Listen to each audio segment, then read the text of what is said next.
Apa kata Abu Hurairah radhiyallahu anhu, aku mendengar Nabi sallallahu alaihi wasallam bersabda, di antara tanda-tanda dekatnya hari kiamat itu adalah, dalam hadis ini ada 5. Yang pertama, yataqarabuz zaman. Zaman, masa, waktu makin pendek, makin singkat, makin tak terasa. Dulu nampak budak-budak, sekarang udah jadi mak budak-budak. Dulu nampaknya lama zaman masa ini, sekarang cepat saja. Dari pagi ke petang, petang ke pagi, pagi ke petang, petang ke pagi. Bahkan sekarang ada pula orang yang tak tahu petang, tak tahu pagi. Pagi tidur, petang tidur. Yataqarabuz zaman. Tanda-tanda kiamat, fitnah akhir zaman sudah dekat adalah yataqarabuz zaman. Kata Nabi SAW, waktu tak terasa. Tak terasa. Tak terasa dah engkau dah datang aja. Tak terasa waktu begitu cepat, engkau sudah datang saja nak menagih hutang. Kata. Orang berhutang ni pun rupanya tak terasa juga orang datang. Yang memberi pinjaman pula terasa lama betul. Apakah beza antara 5 minit dulu dengan 5 minit sekarang? Sama. Apakah beza antara 24 hours, 24 jam dulu dengan 24 jam zaman Nabi dengan 24 jam zaman sekarang? Sama. Tak ada beza. Mataharinya sama, bulannya sama, buminya sama. Yang berkeliling mengelilingi matahari sama. Apa yang membuat berbeza? Apa yang membuat zaman itu yataqarabuz zaman? Ada hal-hal yang membuat kita sibuk. Dulu tak ada google.com, dulu tak ada Facebook, dulu tak ada Twitter, dulu tak ada BBM, dulu tak ada Instagram. Sekarang waktu habis. Bila kita tanya orang mana yang lebih lama, 5 minit atau 50 menit, semuanya sepakat mengatakan 50 menit lama, 5 menit kejap. Saya tanya 2 kali, pelajar-pelajar, penuntut-penuntut, mana yang lebih lama, 5 menit atau 50 menit? Semuanya berkata 50 menit lebih lama daripada 5 menit. Lepas tu saya balik, mana yang lebih lama?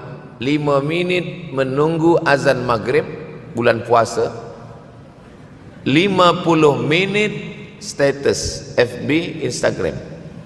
Oh, lebih lama 5 minit menunggu azan maghrib. 5 minit menunggu azan maghrib bulan puasa macam-macam mati jam. 50 menit hilang waktu tak terasa. Itu menunjukkan hadis Nabi itu, semakin saya baca hadis Nabi, makin kuat keyakinan saya, makin kuat iman saya, makin hilang keraguan saya bahwa yang berbicara ini bukan manusia biasa, tapi dia dapat wahyu dari Allah. Wa ma yantiqu anil hawa in huwa illa wahyun yuha, melainkan wahyu dari Allah Subhanahu wa taala. Yataqarabuz zaman, masa begitu cepat berlalu tak terasa. Sebulan seperti sepekan, sepekan seperti sehari, sehari seperti sesaat. Akhirnya kita pun kehilangan waktu, habis.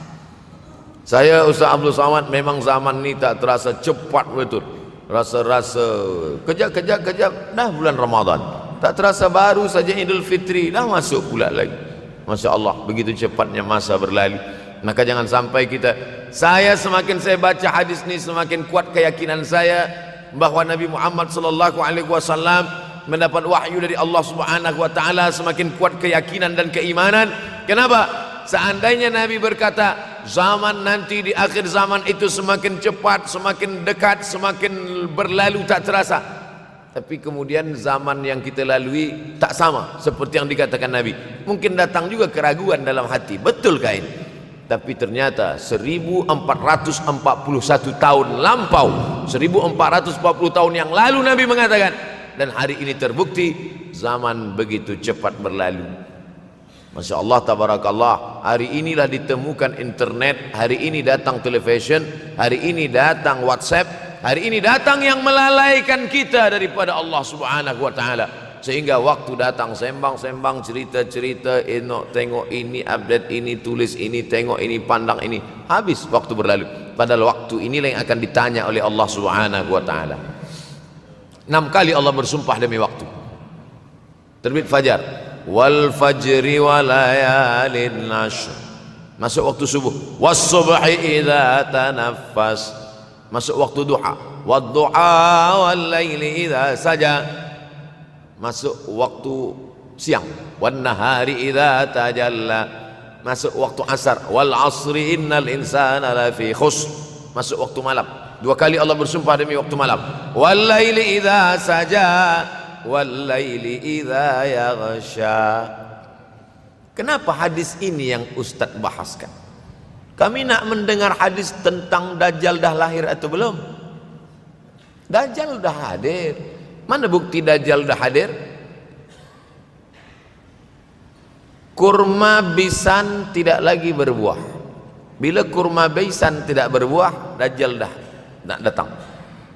Kurma bisan sekarang sudah berkurang, tak berbuah. Lalu kemudian apa lagi? Ain Zughar, mata air dari Ain Zughar sudah kering. Sudah kering. Oleh sebab itu, tapi manakala dulu datang Habib Umar bin Hafiz, saya hadir majelis itu, adalah seorang bertanya, Habib, ya, Imam Mahdi dah lahir atau belum? Saya tengok Habib menjawab, sepertinya dia macam tak suka pertanyaan itu. Kata dia, kita tak perlu mencari-cari dia dah lahir atau belum, kampung dia di mana, dia lahir di hospital mana, dia tak perlu. Yang perlu kita siapkan adalah iman dan takwa pengetahuan kita, supaya kita jangan sampai terkecoh, supaya kita boleh membezakan mana hak, mana batil, mana betul, mana salah, mana lurus, mana bengkok, mana hitam, mana putih. Sehingga dengan istiqomahnya kita beribadah ini, kita boleh membezakan mana Al-Masih yang original, yang asli, mana Al-Masih Ad-Dajjal. Makanya tadi sebelum salam kita berkata, Allahumma inni a'udzubika min azabi jahannam wa min azabil qabri wa min fitnatil mahya wal mamat wa min syarri fitnatil masihid Dajjal. Membaca, menghafaz 10 ayat di awal surah Al-Kahfi. Siapa yang menghafaz 10 awal ayat, hadis lain mengatakan 10 akhir, 10 awal 10 akhir, elok dua-duanya. Tapi Masya Allah, tabarakallah, anak-anak kita yang pakai jubah, pakai sorban putih ini, daripada tahfiz Quran, mereka tidak hanya menghafaz 10 awal 10 ujung, dari awal sampai ujung dia hafaz, 30 juzuk dia hafaz. Mudah-mudahan anak-anak kita penghafaz Al-Quran. Allahumma ja'al abna'ana wa banatina min huffazil Quran wal hafizan. Jadikan anak-anak kami menjadi para penghafaz Al-Quran, ya Allah, supaya selamat dia daripada fitnah Al-Masih Ad-Dajjal. Tapi saya pilihkan hadis tentang yang 5 ini. Dengan 5 ini kalau kita amalkan, insya Allah Allah akan selamatkan kita dari fitnah akhir zaman ini. Yang pertama, manfaatkan waktu, kerana waktu di akhir zaman ini yataqarabuz zaman, kerana waktu semakin dekat tak terasa, hilang, berlalu. Maka isilah waktu ini dengan ibadah. Jangan sampai ada waktu yang kosong. Duduk sejenak kosong, berselawat, Allahumma salli ala sayyidina Muhammad wa ala ali sayyidina Muhammad, Allahumma salli ala sayyidina Muhammad wa ala ali sayyidina Muhammad. Sempat-sempatkan ambil wuduk, solat duha walau 2 rakaat. Sempat-sempatkan sebelum tidur malam solat witir 3 rakaat, supaya tidur kita sentiasa dalam wuduk, dan kita sempat solat witir. Andai mati kita malam itu, insyaallah mati dalam keadaan husnul khatimah. Usolli sunnatal witri 3 rakaatin lillahi ta'ala. Nanti malam jaga, tidak witir lagi, hanya tahajud saja. Sempat-sempatkan solat tahajud. Elok amat sangat baik solat wuduk 2 rakaat. Usolli sunnatal wuduk raka'ataini lillahi ta'ala. Selepas solat wuduk, solat sunat taubat. Usolli sunatat taubat raka'ataini lillahi ta'ala. Selepas solat sunat taubat, solat sunat hajat. Usolli sunatal hajat. Selepas itu barulah solat sunat tahajud 8 rakaat. Nak tambah lagi 10, 12, 14, elok, tak salah, karena dia tiada batasan. Adakah sahabat Nabi yang melakukan ini? Ada. Qatadah bin Nu'man, dari selepas Isya sampai azan subuh. Imam Ahmad bin Ambal, dari selepas Isya sampai azan subuh. Bahkan mereka menghatamkan Al-Quran dalam tahajud mereka. Maka bahkan ada imam yang disebut dengan As-Sajjad, kerana banyak sujud kepada Allah Subhanahu wa ta'ala. Kerana akhir zaman ini godaan begitu besar. Dulu orang tengah malam tahajud, jam 2 malam, jam 3 malam dia bangun, kerana dia membaca hadis sab'atun yudhilluhumullah. Ada 7 golongan yang mendapatkan naungan Allah, yauma la dhilla illa dhilluh. Hari itu tak ada naungan kecuali naungan Allah. Rajulun, ada seseorang, zakarallah, dia berzikir mengingat Allah, khalian, di tengah malam, tak ada manusia. Fafadat ainahu, menetes air matanya. Maka yang pertama ini, jangan sampai kita kehilangan waktu, kerana waktu, al-waktu kasaif, waktu ini seperti pedang. Illam taqta'hu qata'aka, kalau tidak kau patahkan dia. Kalau kau dapat pedang, patahkan. Sebab kalau tidak kau patahkan, dia yang akan memotong engkau, mematahkan tulang-tulang engkau. Waktu ini kalau tidak kita manfaatkan, Kita akan ditanya tentang waktu, kemana saja waktu yang sudah kau pakai.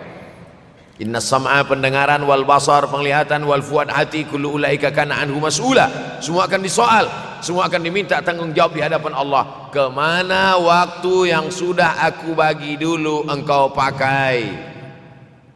Yang pertama nanti ditanya, la tazulu qadama 'abdin yaumal qiyamah. Kaki anak Adam tidak akan bergeser, tidak akan beralih dari tempat tegaknya pada hari kiamat, hatta yus'al, sampai dia disoal, sampai dia ditanya. La tus'alunna yauma idzin 'anin na'im. Banyak yang akan ditanya nanti, tapi Nabi bagi tahu di antara yang akan ditanya dari sekian banyak nikmat itu 4. Yang pertama, an umrihi fima afnah. Umur kemana engkau habiskan? Hari ini ada anak-anak muda belia umurnya 17 tahun. 17 tahun habis menghafaz Al-Quran. 17 tahun habis iktikaf dalam masjid. 17 tahun habis berzikir, berjubah, bersorban, mengabdikan ilmu, berkhidmat kepada ulama. 17 tahun habis. Tapi ada pula yang dibalik, 71 tahun habis. Rumah, office, kopi, rumah, office, kopi, rumah, office, kopi, batuk, mati, habis. Apa yang dapat kita bawa menghadap Allah SWT? Yang pertama, yataqarabuz zaman. Yang kedua adalah wa yanqusul ilmu. Ilmu semakin berkurang. Kalau sudah ilmu berkurang, apa yang bertambah? Jahil. Kalau ilmu bertambah, jahil berkurang. Kalau ilmu berkurang, jahil bertambah. Mana ada orang jahil cakapnya didengar orang? Saya dulu awal-awal membaca hadis ini, wayang kusul ilmu berkurang, jahil bertambah. Rasanya tak mungkin, tak logik, tak masuk akal. Mana ada orang tak berilmu cakap dia didengar? Sekarang baru saya faham. Dulu orang tak berilmu ditinggalkan orang. Sekarang orang tak berilmu asal dia pandai berbicara, dia akan didengar orang. Bahkan orang jahil pula punya channel. Apa namanya? Jahil.com. Orang jahil punya channel, banyak pula follower dia daripada follower kita, banyak pula viewer dia daripada viewer kita. Sebab apa? Sebab yang menyaksikan tiada berilmu, yang berbicara tiada ilmu. Oleh sebab itu maka kita galakkan menuntut ilmu di majlis-majlis ilmu. Untuk apa Abdul Somad sudah berumur 43 tahun pun masih pergi juga lagi ke Sudan belajar? Apa yang nak dicari ini? Tak lain tak bukan, mudah-mudahan kita termasuk orang yang sampai akhir hidupnya mencari ilmu, insyaAllah. Saya datang kemari bukan niat mengajarkan ilmu. Saya datang ke Malaysia tetap niatnya belajar mencari ilmu. Man salaka tariqan, siapa yang melangkahkan kaki melalui suatu jalan, yaltamisu fihi ilman, siapa yang melalui suatu jalan niatnya untuk mencari ilmu, sahalallahu lahu bihi tariqan ilal jannah, dimudahkan Allah jalannya menuju surga. Innallaha la yantazi'ul ilma intiza'an. Innallaha la yanzi'ul ilma intiza'an. Allah kalau mencabut ilmu, bukan macam mencabut pokok kayu dari tanah. La yantazi'ul ilmu intiza'an. Allah tidak mencabut ilmu macam mencabut pokok kayu dari tanah hingga ke akarnya, enggak. Lalu bagaimana ilmu ini dicabut? Biqabdil ulama. Dengan matinya ulama, maka habislah ilmu. Meninggal Imam Syafi'i, berkurang ilmu. Meninggal Imam Nawawi, berkurang ilmu. Meninggal Imam Fulan, berkurang ilmu. Maka yang hadir adalah al-juhala. Yang lebih menakutkan lagi adalah al-juhala bithawbil ulama. Orang jahil dengan pakaian ulama.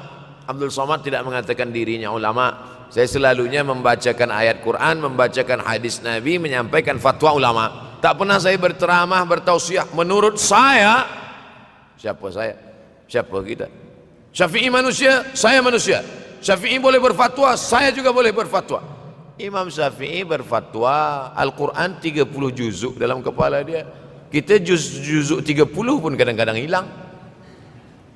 Imam Syafi'i balik dari masjid ke rumah, dia tutup telinga. Datang orang bertanya, Syafi'i, ya, kenapa engkau tutup telinga?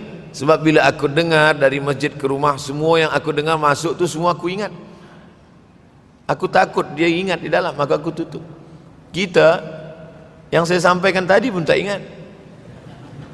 Oh, ustaz mengejek kami, enggak. Jangankan yang mendengarkan, yang bercakap pun tak ingat. Nasib baik datang orang Jepun mengingatkan kita. Nah, ini nama dia Sony. Manusia ini lupa. Oleh sebab itu maka yang kedua akhir zaman, wa yanqusul ilmu makin kurang. Maka bersyukur anak-anak yang dimasukkan ke rumah tahfiz. Kalau ada rumah tahfiz di kampung biasa, kalau ada rumah tahfiz di desa, dusun biasa, tapi ada tahfiz di tengah kota besar Kuala Lumpur, masih ada lagi rumah tahfiz Quran. Siapa yang mewakafkan rumah tahfiz? Siapa yang memberikan beras? Siapa yang memberikan duit? Siapa yang memberikan belanja? Siapa yang mengirimkan ustaz? Masya Allah, tabarakallah. Maka ini semua mudah-mudahan kita istiqamah semuanya insyaallah. Supaya apa? Supaya lahirlah anak-anak kita yang alim, berilmu. Karena ini makin banyak orang jahil, alftau bi ghairi ilmin, memberikan tazkirah fatwa tanpa ilmu, dhalla wa adalla, dhallu wa adallu, sesat, menyesatkan. Kalau setakat sesat saja ini sudahlah sesat, menyesatkan. Nauzubillah. Masuk yang ketiga. Yang ketiga adalah wa yanqusul ilmu, setelah habisnya ilmu ini semua dicabut oleh Allah Subhanahu wa taala. Lalu kemudian setelah ilmu dicabut Allah Subhanahu wa taala, wa yulqas syuh. Wa may yuqashuh, sin dengan hak kecil.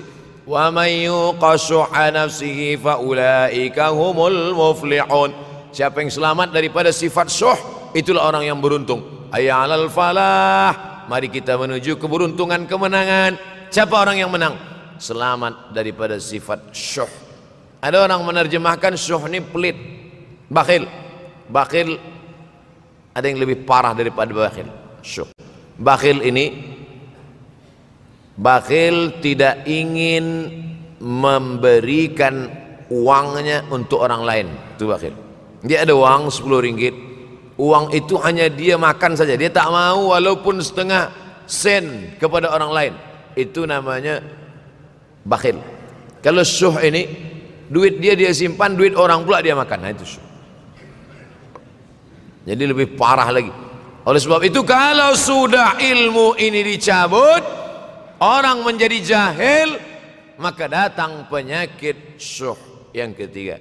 Apa itu syuh?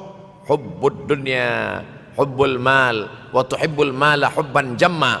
Engkau sayang kepada harta amat sangat sayang. Dia pegang semuanya sampai tak meleleh, tak menetes walaupun satu tetes. Akhirnya mereka inilah pendusta-pendusta agama. Ara'aital ladzi yukadzibu biddin. Tahukah kamu siapa itu yang mendustakan agama? Fadzalikal ladzi yad'ul yatim. Mereka itu yang membiarkan anak yatim. Wala yahuddu ala ta'amil miskin. Dia tidak mempedulikan makanan orang miskin. Sebab apa? Bukan sebab tak ada harta, sebab syuh. Kenapa syuh? Sebab tak ada ilmu. Tak ada ilmu tentang akhirat. Dia pegang, dia simpan, mati, habis.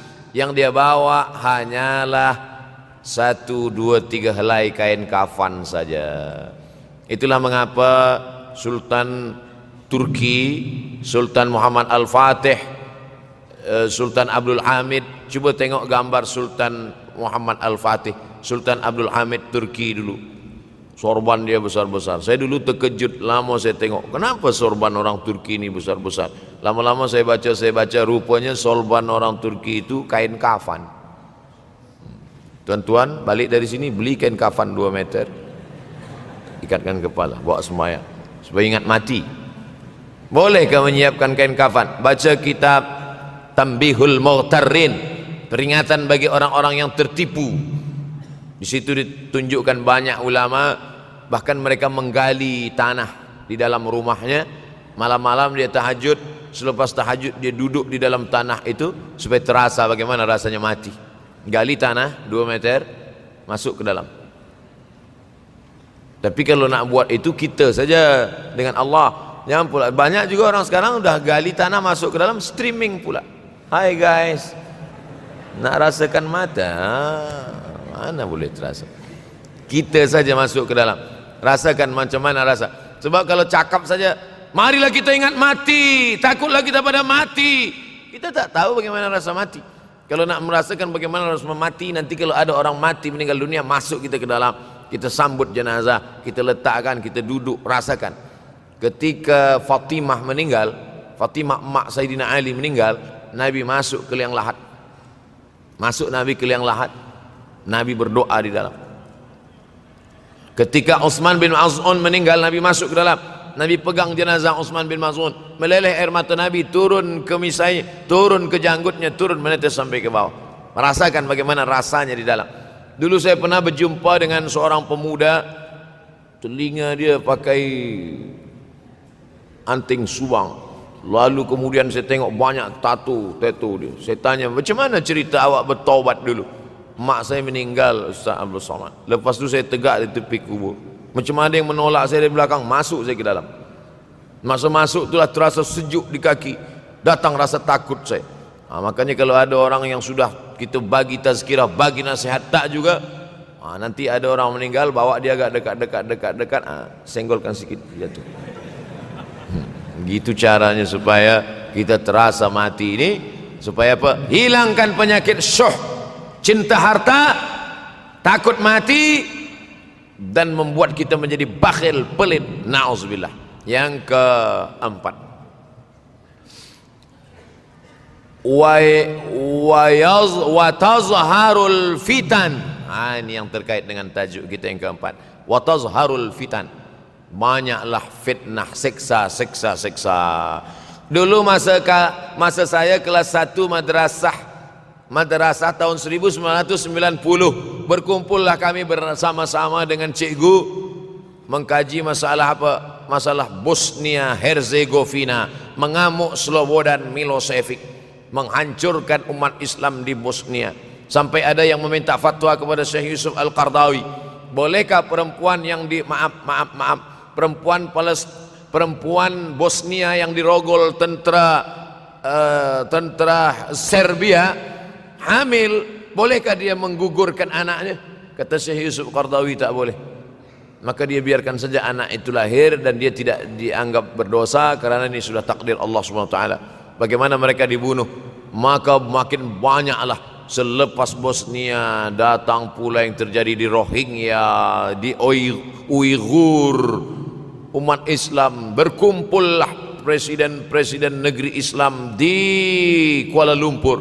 Erdogan datang, kumpul semuanya membahas bagaimana nak menolong Muslim Uighur. Rupanya umat Islam pun tak sanggup nak menolong. Apa yang boleh dilakukan di Uighur? Berdoalah umat Islam. Rupanya Allah kalau mau menolong mudah saja. Mudah saja Allah menolong. Tidak datang rudal skat, tidak datang tentera, tidak datang senjata, cukup datang corona, selesai. Allah Subhanahu wa taala, wa makaru wa makarallah. Mereka membuat tipu daya, Allah balas dengan tipu daya yang lain. In tansurullah, kalau kau tolong, ittaqu da'watal mazlum, takutlah kamu terhadap doa orang-orang yang teraniaya. Fa innahu laisa bainahu wa bainallahi hijab, karena di antara dia dengan Allah tak ada hijab sama sekali. Wa yakthurul wa tazharul fitan, banyaklah fitnah. Yang terakhir, yang kelima, wa yakthurul haraj. Wa yakthurul haraj, banyak terjadi haraj, kata Nabi. Sahabat pun bertanya, ya Rasulullah, wa mal haraj? Apa haraj itu ya Rasulullah? Kata Nabi SAW, al-haraj al-qatlu. Nanti di akhir zaman itu akan banyak pembunuhan. Dulu pun banyak juga pembunuhan, tapi tak banyak sekarang. Pembunuhan di Palestina sampai sekarang tak berakhir. Pembunuhan Rohingya tak berakhir. Pembunuhan di Uighur, pembunuhan. Dulu imam-imam masjid, imam salat tarawih dulu di Masjidil Haram, Allahumma ansuril Islam wal muslimina fi Palestin. Dulu satu aja. Selepas itu bertambah, Allahumma ansuril Islam wal muslimina fi Palestin wa Suriah. Selepas itu bertambah lagi, Allahumma ansuril Islam wal muslimina fi Palestin wa Suriah wal Yaman. Selepas itu bertambah wa Uighur wa, akhirnya wa fi kulli makan. Semakin bertambah. Oleh sebab itu maka ini di antara fitnah akhir zaman. Man lam yahtam bi amril muslimin falaysa minhum. Selepas kita kaji hadis ini, Apa tujuan kita?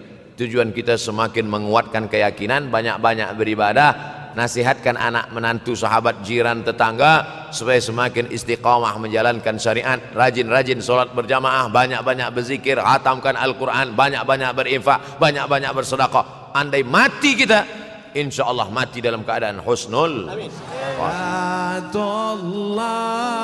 Salamullah ala